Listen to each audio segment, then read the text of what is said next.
The unemployment rate declined to 33.9% in the April to June quarter. That compares with a rate of 34.5% in the January to March quarter.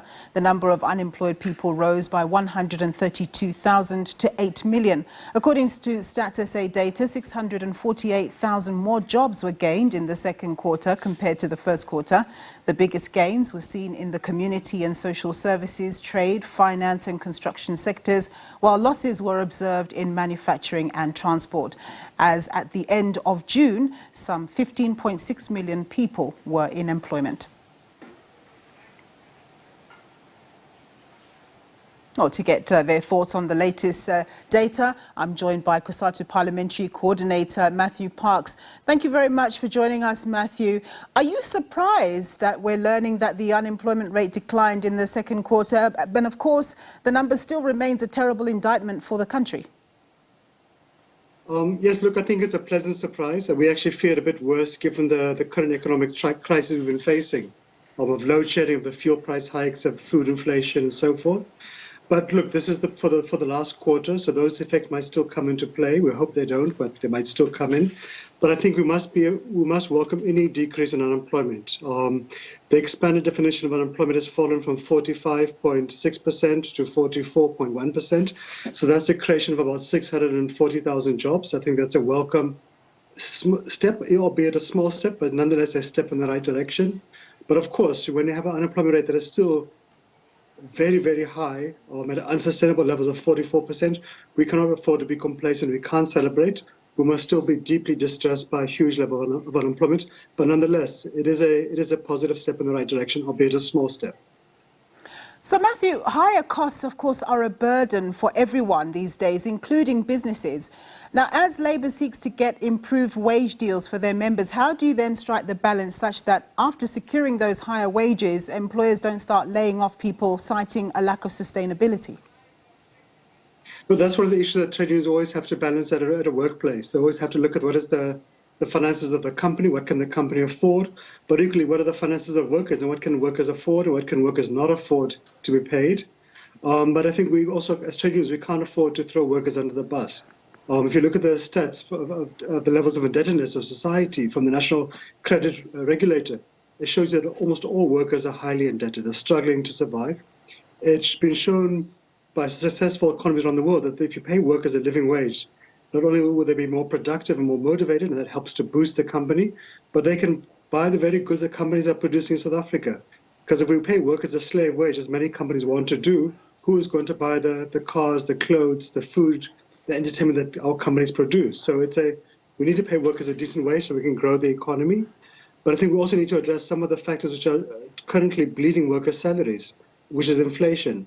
Yes. We have very high levels of fuel inflation right now because of the war in Ukraine, because of international oil prices. There's not much we can do about Ukraine, of course, but government can reduce the taxes we put in place on the fuel.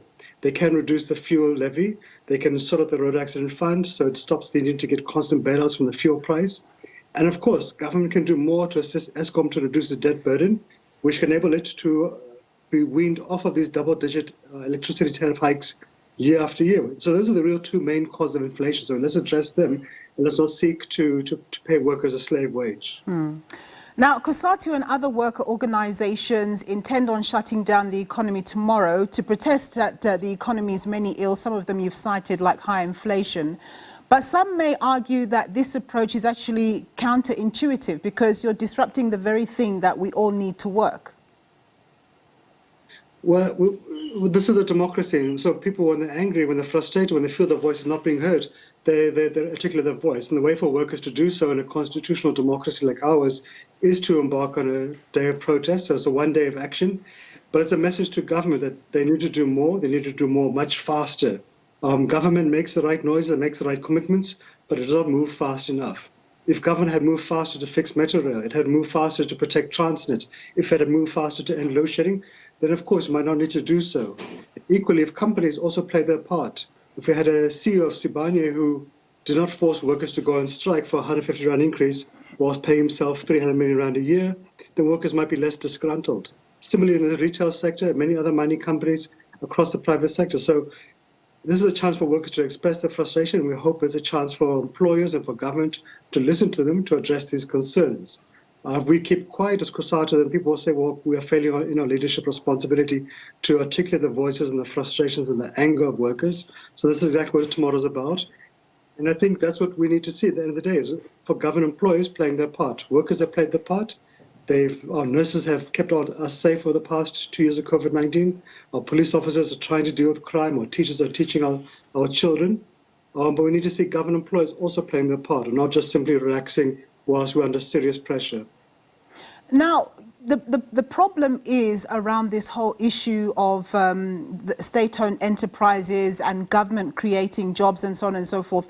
What is the union's or the federation's position on who actually creates jobs? We know that government can create jobs to a certain extent, but fundamentally, do you believe that the role to do that is actually lies with the private sector and not with government? It lies with both government and the private sector. Look, the government will always be the largest employer in any economy across the world, be it in Europe or South Africa or in the US, etc. Government is a large employer in South Africa. Nationally and provincially, it employs about 1.2 million public servants. Municipalities, SOEs also employ significant numbers. But of course, the biggest employers will always be in the private sector, be it in agriculture, it's mining, etc. Government has its role. It's the largest procurer of goods. It provides key economic infrastructure like electricity, like freight rail, like passenger rail, the ports, water, roads, etc. So it must play its role in providing those services so the economy can grow, so businesses can set up operations and hire workers. But we also recognize that government will never have enough resources on its own. It can never generate enough revenue to provide all of our needs. So the private sector also has to play its role. And that's why we're calling upon the private sector to invest more in the local economy, to do more to support local procurement, buying locally produced goods, to see how can they create more jobs, especially for young people, to avoid retrenchments, and of course to pay workers a living wage to help bring about a more equal society. So government has its role, but equally the private sector, the banks, the retail sector also have their own role to play as well. Yeah. Given what you say then, do you think that government fiscal policy is not correct? Do you think that actually government needs to be spending more rather than less? Because we know that they're always seeking to spend less, you know, because the ratings agencies are looking at us and so on and so forth. But then, of course, if they do that, we run the risk of getting into a debt bubble and not being able to pay our debt. And, you know, if we look at what's happened in, if I'm not mistaken, in Sri Lanka, we don't want to go down that road. Look, there's many crises we're facing. We have to address all of these crises. We can't just pick and choose which crisis to deal with and which ones we can ignore. We simply don't have the luxury to ignore any of them. So we have an unemployment rate of 44%. We have a stagnant economy, still recovering from COVID-19. We have SOEs and municipalities which are in severe distress. We have the issues of corruption, of crime, etc.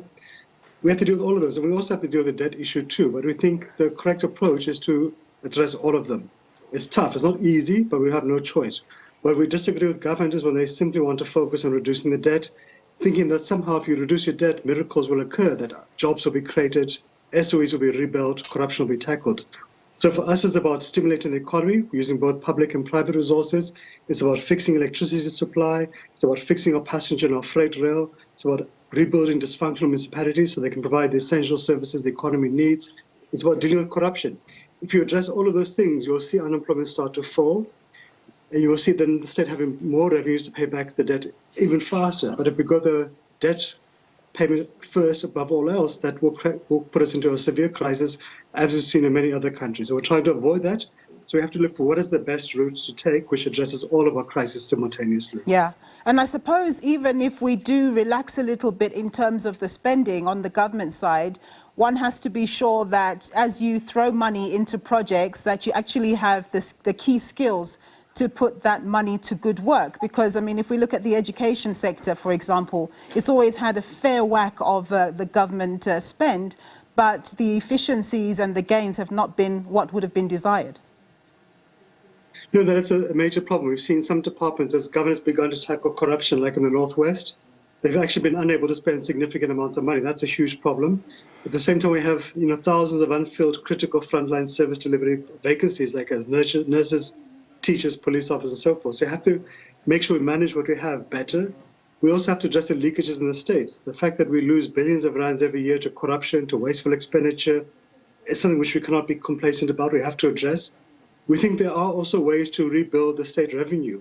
There's been a real turnaround in the South African Revenue Service in the past 2 years with new leadership, with the workers at SARS doing a real effort to increase tax revenues. We should be actually allocating more revenue to SARS because they enable them to hire more staff, invest more in technology to enforce tax collection, to enforce customs enforcement. That's going to bring more revenue to the state. It is about managing what you have better at the SOE level, about local government, because you still continue to see billions being lost to wasteful expenditure. You see many politicians continuing to live a fancy lifestyle whilst at the same time government is bleeding money. So we have to deal with a real change in how government manages itself. But also I think we also have to assist government to deal with corruption, to deal with wasteful expenditure. So there's a lot of issues, a lot of crises, but we have no luxury, we have no choice but to deal with them. Yeah. One last thing, Matthew, when it comes to the public sector wage discussions that are happening at the moment, are you guys at a gridlock? What's going to happen in terms of those 1.2 billion employees of government? Sure, so the engagements are still taking place. I think we must give space for the Public Service Bargaining Council to do the engagements. There has been some progress. The unions have made significant efforts to address government's fiscal constraints whilst ensuring that they put in place demands which will protect workers, especially the lower and the middle income workers, your nurses, your teachers, your police officers, your cleaners, to make sure they at least get an inflation-linked increase. But we need to see government, on its part, come into the party.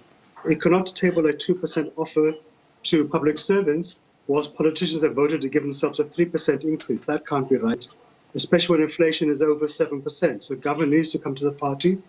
They need to engage in good faith, and they'll find workers are willing to be fair and reasonable. But the government cannot simply abuse workers and expect workers to accept that. All right, Matthew, thank you very much. Always good to get your insights on these issues. That was Matthew Parks. He's the parliamentary coordinator.